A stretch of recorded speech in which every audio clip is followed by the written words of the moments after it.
নমস্কার বন্ধুরা, ভগবানের বাণী চ্যানেলটিতে আপনাদের সকলকে স্বাগত জানাই। আজকের এই ভিডিওটি অবশ্যই মন দিয়ে শেষ পর্যন্ত দেখুন। তাহলে চলুন শুরু করা যাক। ঠাকুর শ্রী রামকৃষ্ণ দক্ষিণেশ্বরে থাকাকালীন ঠাকুরের কাছে বহু ভক্ত আসতেন।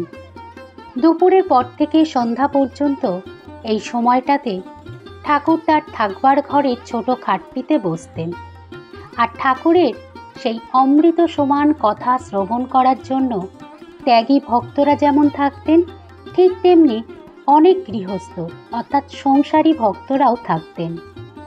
ঠাকুর সংসারী ভক্তদেরকে বিশেষ কিছু সাবধান বাণী শোনাতেন, যাতে তারা সংসারে সুখে শান্তিতে থাকতে পারে। কারণ এই সংসার দুঃখালয়ম অশাশ্বতম, অর্থাৎ এই সংসার দুঃখের আগার। সংসারী ভক্তরা সেই দুঃখের হাত থেকে মুক্তি পেতে ঠাকুরের উপদেশ গ্রহণ করতেন। ঠাকুর শ্রী রামকৃষ্ণের সেই সব গুরুত্বপূর্ণ উপদেশগুলি কথামৃত বইটি অবলম্বনে আজ এই ভিডিওটিতে বলবো। আপনারা ভিডিওটি প্রথম থেকে শেষ পর্যন্ত দেখুন, আশা করি আপনাদের ভালো লাগবে। আমার পূর্ববর্তী ভিডিওটিতে আপনাদেরকে জানিয়েছি আন্তরিক ভক্তি ও দেখানো ভক্তি কী। ঈশ্বরকে যে আমরা ভালোবাসি তা কী করে বুঝব, তার লক্ষণই বা কী। বন্ধুরা, পূর্ববর্তী ভিডিওর লিঙ্কটি আজকের ভিডিও ডেসক্রিপশান বক্সে দিয়ে দিলাম, দেখবেন প্লিজ। যাই হোক, আজ আমরা জানব ইন্দ্রিয় সুখ যদি কেউ কমাতে চায় তবে সে কী করবে। সংসারীরা সংসারের জ্বালা যন্ত্রণা থেকে মুক্তি পেতে চাইলে কি করবে? ঈশ্বর তো সর্বভূতে আছেন, তাই বলে কি মন্দ লোককেও আমরা নারায়ণ ভেবে পূজা করব?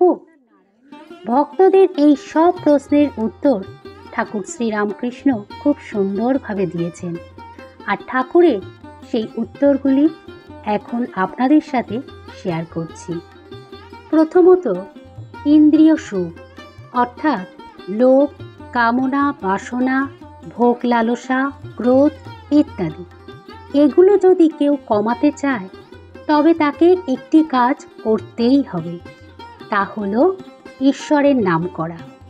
মনে মনে ভক্তি সহকারে ঈশ্বরের নাম করতে থাকলে সব পাপ কেটে যায়। কাম, ক্রোধ, শরীরের সুখ ইচ্ছা এই সব পালিয়ে যায়। ব্যাকুল হয়ে যদি ঈশ্বরকে ডাকা যায় তাহলে তিনি ঠিক সাড়া দেবেন, তিনি ভক্তের মনোবাঞ্ছা পূর্ণ করবেন। কিন্তু তার নাম করতে রুচি থাকা দরকার। দুর্গা নাম, কৃষ্ণ নাম, শিব নাম, যে নাম ধরে ঈশ্বরকে ডাকো না কেন, যদি নাম করতে করতে অনুরাগ দিন দিন বাড়ে, যদি আনন্দ হয়, তাহলে আর কোনো ভয় নেই, ঈশ্বরের কৃপাদৃষ্টি তার উপর পড়বেই। এবার দ্বিতীয় প্রশ্ন, সংসারীরা সংসারের জ্বালা যন্ত্রণা থেকে মুক্তি পেতে চাইলে কি করবে? উত্তরে ঠাকুর বলছেন, সংসারে সব কাজ করবে কিন্তু মন ঈশ্বরেতে রাখবে। এই প্রসঙ্গে ঠাকুর একটি সুন্দর গল্প বলেছেন, শুনুন। বড় মানুষের বাড়ির দাসী অর্থাৎ ধনী ঘরের বাড়ির দাসী সব কাজ করছে, কিন্তু দেশে নিজের বাড়ির দিকে মন পড়ে আছে। আবার সে মনিবের ছেলেদের নিজের ছেলের মতো মানুষ করে, বলে আমার রাম, আমার হরি, কিন্তু মনে বেশ জানে এরা আমার কেউ নয়। ঠিক এইভাবে সংসার করবে। বন্ধুরা, ঠাকুর শ্রী রামকৃষ্ণের কথা অনুযায়ী আমরা যদি ঈশ্বরেতে মন রেখে সংসারে সব কাজ করি তাহলে হয়তো শান্তি পাব, ঈশ্বরের কৃপা লাভ করতে পারব। আসুন আমরা সংসারীরা সবাই চেষ্টা করি এভাবে একটু ভালো থাকার। বন্ধুরা, এবার তৃতীয় প্রশ্ন, ঈশ্বর তো সর্বভূতে আছেন, তাই বলে কি মন্দ লোককেও আমরা নারায়ণ ভেবে পুজো করব? এই প্রশ্নের উত্তরে ঠাকুর শ্রীরামকৃষ্ণ যা বলেছেন আপনাদের সাথে সেটা শেয়ার করব পরবর্তী ভিডিওতে। আর এরই সাথে আরও অনেক ছোট ছোট গল্পও বলবো, কথামৃত থেকে। আসুন এবার জেনে নিই ঠাকুর শ্রীরামকৃষ্ণের বলা কিছু অনুপ্রেরণামূলক উক্তি। ঈশ্বরের নাম গুণগান সর্বদা করতে হয়, আর সৎসঙ্গ। ঈশ্বরের ভক্ত বা সাধু এদের কাছে মাঝে মাঝে যেতে হয়। সংসারের ভিতর ও বিষয় কাজের ভিতর রাত দিন থাকলে ঈশ্বরে মন হয় না। মাঝে মাঝে নির্জনে গিয়ে তার চিন্তা করা বড় দরকার।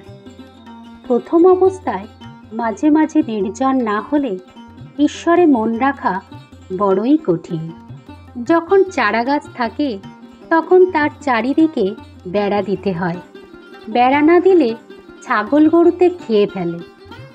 ঈশ্বরের নামে এমন বিশ্বাস থাকা চাই যে আমি তার নাম করেছি, আমার এখনো পাপ থাকবে। আমার আবার পাপ কি, আমার আবার বন্ধন কি? যে কেবল বলে আমি পাপী, আমি পাপী, সেই পড়ে যায়। বরং বলতে হয় আমি তার নাম করেছি, অর্থাৎ ঈশ্বরের নাম করেছি, আমার আবার পাপ কি, বন্ধন কি? সত্য কথা কলির তপস্যা। কলিতে অন্য তপস্যা কঠিন। তাই সত্যকে আঁট করে ধরে থাকলে তবে ভগবান লাভ হয়। যার সত্যনিষ্ঠা আছে মা তার কথা কখনো মিথ্যা হতে দেন না। বেশি বিচার করা ভালো নয়। মার পাদপদ্মে ভক্তি থাকলেই হলো। বেশি বিচার করতে গেলে সব গুলিয়ে যায়। সহ্য গুণের মতো আর গুণ নেই। যে সয় সে রয়, যে না সয় সে নাশ হয়। সকল বর্ণের মধ্যে স তিনটি, তালবস্য, মূর্ধন্যস্ব, দন্তস্ব। সকলেরই সহ্য গুণ থাকা চাই। ঈশ্বরে ভক্তি লাভ করতে গেলে নির্জন হওয়া চাই। মাখন তুলতে গেলে নির্জনে দই পাততে হয়। দইকে নাড়ানাড়ি করলে দই বসে না। তারপর নির্জনে বসে সব কাজ ফেলে দই মন্থন করতে হয়, তবে মাখন তোলা যায়। ঠিক তেমনি নির্জনে ঈশ্বরের চিন্তা করলে জ্ঞান, বৈরাগ্য, ভক্তি লাভ হয়। কিন্তু সংসারে ফেলে রাখলে ওই মন নীচ হয়ে যায়। সংসারে কেবল কামিনী কাঞ্চন চিন্তা। ভোগ করতে গেলেই বন্ধনে পড়ে যেতে হয়।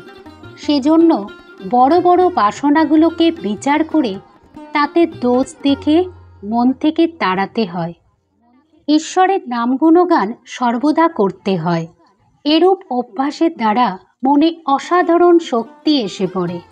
তখন ইন্দ্রিয় সংযম করতে, অর্থাৎ কাম ক্রোধ বশে আনতে কষ্ট হয় না। বন্ধুরা, আজকের ভিডিওটি এই পর্যন্তই। আপনাদের সাথে দেখা হবে এর পরবর্তী ভিডিওয়। সকলে ভালো থাকবেন, আর ভিডিওটি দেখে উপকৃত হলে ভিডিওটি শেয়ার করবেন প্লিজ, যাতে অন্যরাও উপকৃত হয়। জয় ঠাকুর মা স্বামীজির জয়। ধন্যবাদ।